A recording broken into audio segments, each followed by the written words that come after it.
Hey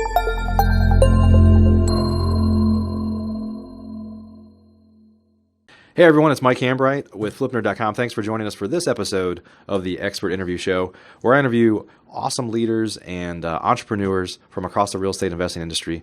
And if you're a member of FlipNerd.com, hey, welcome back. We're excited you're here. If you're new, please go over to FlipNerd.com and you can get a new account in about 15 seconds. It's really very simple, and we have just a tremendous amount of information, hundreds of expert interviews, around 1,200 off-market wholesale deals available on the platform right now as we speak.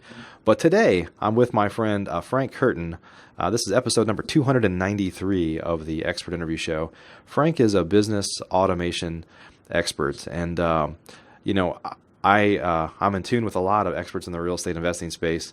And this year, it's all about scale. How do I scale? How do I automate my business? How do I get myself more out of it? Which is what we all want. Many of us left a job to achieve financial freedom, but a lot of us simply end up becoming a slave to our own business and really have another job that we're chained to, unfortunately. And so what Frank's going to do today is he's going to share some actionable steps to design accountability in your business, so you can really lay out what are the components of my business, and then you can start to layer in people that might be able to help you and start to make sense of it so you can achieve some of that freedom that you're after. So we're going to dive in, and ultimately these are some things that can help your business thrive. So I'm excited to be here. Frank, how are you today, my friend? I am awesome. Thanks for having me, Mike. Great. It's interesting how over time businesses are talking about certain topics. It's like these trends of what's popular this year, and there are a lot of people that are trying to scale. That's not really a trend or a fad. I mean, everybody wants that, but I think it's maybe a symbol of, or a sign of, real estate investing kind of coming into the mainstream as an actual business instead of a hobby or something that somebody's kind of fooling around with. Sure. So yeah. So why don't you talk a little about, maybe take a couple minutes to introduce yourself and talk about what you do, and then we'll dive into the topic of the day. Great. Well, first off, I'm an alumni here with you, so this is my first show with you. So thank you, and I appreciate you having me on again. I'm a business systems expert. I like to implement business operating systems within small businesses, and so I work with a lot of real estate companies, dental practitioners, or professional service type companies, and I help bring discipline to chaos, right? And so we all know what controlled chaos is, right? It's what we typically do. That's our 9-to-5 thing that we tend to get ourselves involved in as entrepreneurs. And with a few key simple tweaks to the way people operate their business, I think that they can gain a lot of control over some of the things that give them some of the headaches or the sleepless nights and stuff like that. So, definitely from that perspective. So as a business expert, my job is to work with people to make sure that they fully understand the potential of the dream that they conceived called their business, and how to bring people in effectively, how to make people accountable, how to hold themselves accountable, and things of that nature. So that would be the topic of today. Yeah. And would you say, Frank, it's interesting because I know you work in the dental space with doctors and other small businesses. My gut tells me that real estate investing is even more of has the potential to have a lot more drama than other areas, because they may have business hours. They effectively open and close at certain times, where real estate investors are kind of on 24/7, especially if you own rental properties where something could go wrong at 2 a.m. So would you say that this is what I guess what I'm saying is there's more opportunity for real estate investors than maybe even other businesses to use the information you're going to share with us today? Oh, without a doubt. First and foremost, we know that revenue off of the type of business that real estate produces, contracts, they can close. You can have one this month, you can have 6 in another month, you can have none for a period of time. So, I mean, the way the revenue comes in is so sporadic, and it's not very predictable. Unlike, if I were a retail store and I'm selling widgets every day that I'm open, I've got foot traffic coming in and buying stuff. So I get revenue every day that helps me with my daily expenses. In real estate, it's even more important that we're aware of when that revenue is coming, because generally speaking, we've got some expenses going out. And so we have to have either a reserve built up for that, or we have to have something in place to help us overcome that and keep the disciplines in place that can go crazy. As you know, you've been in real estate a long time, Mike, and you know that sometimes contracts go sideways. Oh, yeah. Paperwork's not found. People are just struggling to find all the pieces and get everything made correctly. And so when you think about all the little pieces that it takes to make a deal actually happen, from the time you find a deal all the way through getting that, HUD statement signed off, closed, and checks wired into banks and all that kind of stuff. From that thing, there are a lot of moving parts. Yeah. And for many of your listeners, they're solopreneurs. Right. They're doing this by themselves. And if they drop the ball anywhere along the line, that's money they'll never see. Yeah. Yeah. And I think for those of you that are listening, a lot of you that are solopreneurs that are running a small business, if you're listening with us here today, this is going to be very relevant to you as well. So don't think that if you have a small business and it's just you, that this stuff isn't important, because your intention is to grow. And so if that's not your intention, then maybe this isn't relevant. But I think most of us that get in this business are looking to it for financial reasons, lifestyle reasons, things like that. So some of the stuff that Frank's going to talk about here is going to be a unique way to talk about how to design your operation and how to think about things differently. So Frank, we're going to talk about, let's kind of get started. I know part one of the show here, we're going to talk about kind of the fundamentals. And then when we get into part two, the taking action segment, we're going to get in a lot more kind of detail about, how to actually structure things. So if we want to talk about the fundamentals, let's go ahead and dive in. All right. So basically, like we said, today's topic is all about accountability. And one of the biggest things that people do when they first start their own business is they wear the hats of every single role that exists in their business. Right. Maybe they have a partner and they split up roles and stuff like that. I would venture to say that the person that's doing it by themselves probably has more control than the person that has a partner. Because when we have partners, we tend to share roles and responsibilities with each other. And so one of the big challenges with that is who is going to do what? Yeah. Where are we stepping on each other? Where do we have crossover and stuff? So from that perspective, its accountability is all about making sure that of all the roles you have in the business, somebody, one person, is accountable for it. Again, as a solopreneur, that would be you. You're accountable for each and every piece along the way, unless you start to get help. So from a structuring perspective, most people build an org chart, and you'll see the joke that's typically put out about a solopreneur. It'll have like this org chart with all these little boxes, and it'll say you, and the joke is you're everything, right? Yeah. Okay, so be it. But as you start to grow, and some of your listeners, they have bigger companies, they have more people on their staff and stuff, and your name's not in all those boxes anymore. What my challenge to you is, can you take that org chart, kind of toss it to the side, and can you create what we call an accountability chart? Mm-hmm. What an accountability chart does is it says, forget people for the moment. Every business has a certain set of things required for it to make money. Right. So whether we're in the flip business, whether we're in the rehab business, whether in the rental property business, whatever kind of business, or I don't care if you're a hair salonist, whatever you're in, there are certain things that you need.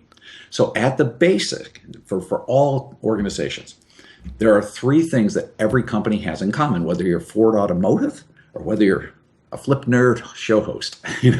It doesn't matter. We all have three things in common. We have three functions, and it's called sales and marketing. The second one is operations, and the third one is finance. Why is that relevant? Well, we all have to market something. We have to have some sort of way to get our word out that we have something for sale, whether it's a service or product. Then we have an operations component that's all about, hey, from an operations, we all either provide a product to the marketplace or we provide a service in the marketplace, either way. And then the finance component is all about, we all have money come in and out of our organization. Right. And without good controls on all of that, that leads to a lot of challenges that a lot of organizations end up with when they don't view it from that perspective. Sure. So if I were to build an org chart for an entrepreneur or a solopreneur, the org chart would probably be just themselves. They wouldn't have any other thing, because they would say, I am the operator owner, right? Or I'm the president, or I'm the CEO. And you'll see a card like that. And that is their org chart. My advice to them is to build the organization the way it actually operates, which is accountability rather than that. Sure. So you look at your marketing and sales, then you look at your operations, then you look at your finance. You determine what seats need to exist for you to market the products that you offer, to transact for selling whatever it is you have to sell, to build or make or provide a service that you have to provide, and to account for the money that has to flow in and out so you can pay your bills on time, pay your people, and get paid yourself, all of that stuff. Look at it from that perspective, and you can't help but see the obvious things, like when it's time to grow, where do I need help? You start to see the places that you're really good at, you're fairly good at, and you're not good at it at all. Sure.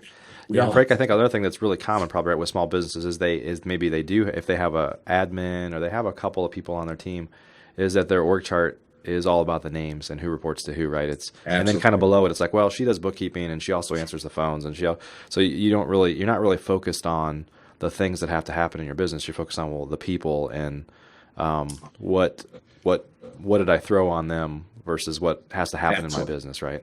That's exactly right. And if you think about business from any perspective, it's not what the people do, it's what the business needs to get done. Right.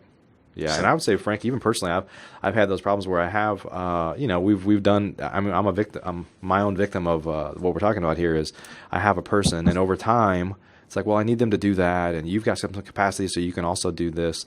But the problem is when that person, if that person leaves or they move on, or you move them on, or whatever might happen, is now you're like, well, I need somebody that can do all the things that person can do. A lot of the things they end up doing were based on their skill set, which is probably unique to them. That's right. So now it's like, well, then you start rejiggering it, based on what you think the people can do in your business instead of what needs to be done. Right. More often than not, people hire somebody because they think they need help, and all they're doing is they're reaching for somebody that has at least these baseline. They think, oh God, they gotta be able to do QuickBooks because I'm not doing that. So they gotta be able to do that. So they find somebody that can do QuickBooks, and then they look, what other things can I have them do for me? Right. Rather than looking at what the business needs, i.e., I need somebody to do my bookkeeping. Yes, I do. I need the financial reporting off of that so I know how things are moving along.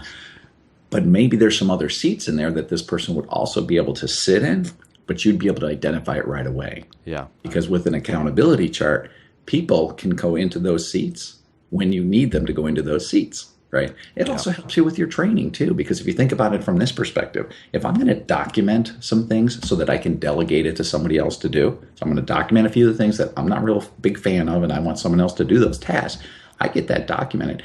I know what needs to be documented because I have the seat created. Sure. The seat's going to dictate what processes they're going to do. Right. Which tells me what I need to get documented to hire for that seat. Yeah. So it gives you a lot of the clarity that most entrepreneurs struggle with. And that's, they get frustrated with, all right, I know I'm supposed to do all this process documentation so I can bring people in. I know I'm supposed to bring people in to get me help. I know I'm not supposed to do everything. Okay, so how do you start? Yeah. My advice is you start with an accountability chart. Yep. That is the first structural thing that you would do to your organization. That's going to lead to where you need your help, what processes you need to do so you can train people properly, bring them in and out of the organization, all that stuff. It's the first step for entrepreneurs' path to growth. Sure. I like to call it your first step to sanity because it's going to provide a little bit more peace. And the lines of communication get really clear because when you know where work has to happen in your business, not anyone else's, yours. And what's interesting, I've worked with a lot of real estate professionals. Two wholesalers do not necessarily have the same structure. They don't operate that way. It's the way you operate. That accountability chart needs to reflect your way of doing business. Yep. Just like I have one that reflects how I do business. So it's not. Frank, would you say when you start to assign people to those seats that need to happen, I think what starts to happen is some people. In I guess certainly in large organizations this happens as they start to do this kind of land grab of let me take on more responsibility. In small organizations, I mean, I guess that accountability chart will help you with your roadmap to growth. So you might say, hey, this is your main job, but I also need you to cover this seat because you're not, we can't afford to hire another person, let's say. Correct. But do you think it makes sense to kind of tell the people that are in those seats of this is your primary and this is your secondary role? And if we get to a point to where we need a primary person, somebody to have that as their primary role, then we're going to move it back off your plate so people don't think you're like taking something away from me. Absolutely. In fact, what you should say is, look, I really need you to do this. The way we kind of work within an organization, though, is once you build out an accountability chart, we want to have anybody that's working for us do what we call delegate and elevate. And that's a grid, if you will. Everything above the line, imagine 4 quadrants. And at the top 2 quadrants, those are the things you're good at or you're great at. Yeah. Right? I'm really good at this role, really great at this role, and you like and or love doing those things. Okay. Below the grid are the things you're good at and you're not good at. Yeah. So you list all the roles there. These are the things that you don't like to do. If you want to find your unique ability, you start delegating all the things below the line and you take on all the things there.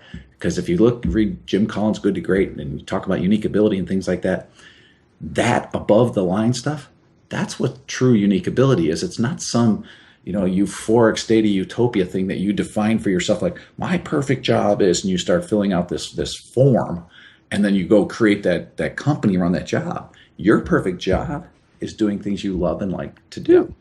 When you do that, it can be in any business.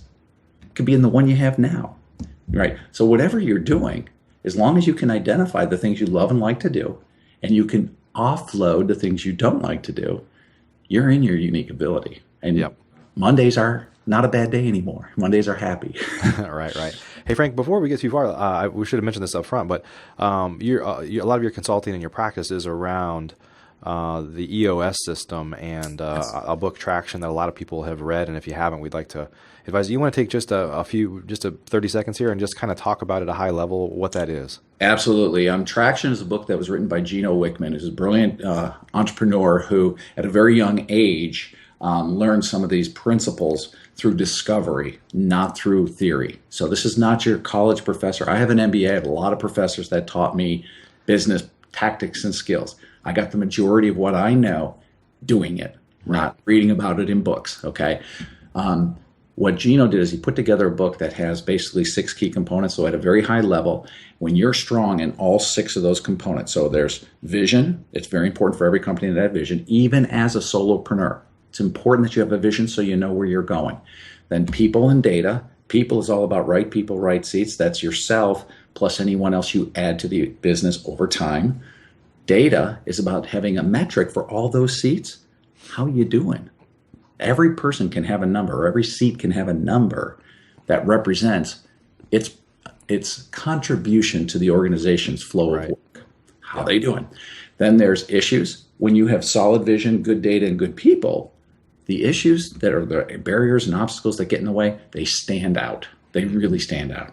The 5th one is an important one called core processes. Every company has 6 to 10 core processes. These are the things that make up 80% of your daily activities. They're only 20% of your processes, but they make up 80% of the work you do. Right. That makes sense? Yep. And we want to get those documented because remember we talked about the accountability chart, which is all part of the people part, knowing where people get put in. It's kind of like it's an important component to the people chart, so we know why we have those people here in the first place.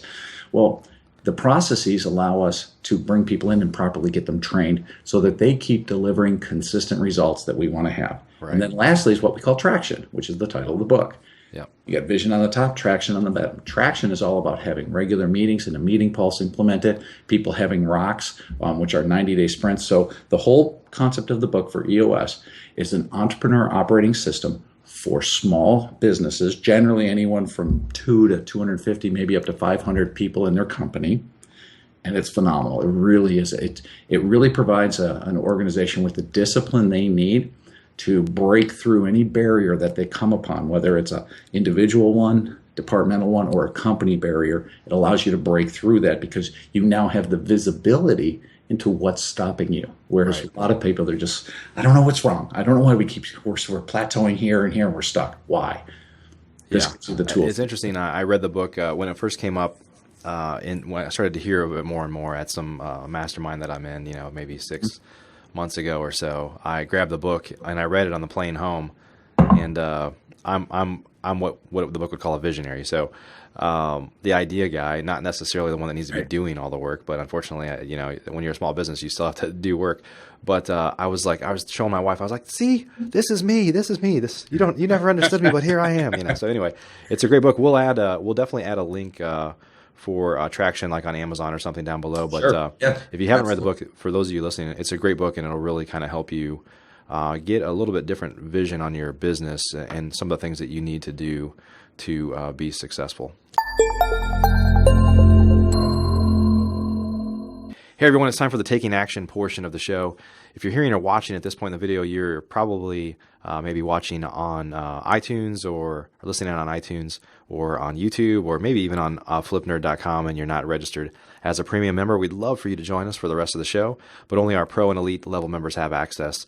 As a pro and elite level member, you also get access to hundreds of other shows we have, and you're going to see the rest of the show here with Frank Curtin, where we're talking about accountability in your business and really how to make your business grow. And we're going to get into some action steps here in just a moment. So you'll also, again, get access to hundreds of other expert interviews, nearly 1,200 off-market properties as we speak right now, and a ton of other great stuff that's on FlipNerd.com. This is show number 293, so to get access to the rest of this show, once you upgrade, please go to FlipNerd.com/show293 for episode 293, FlipNerd.com/show293.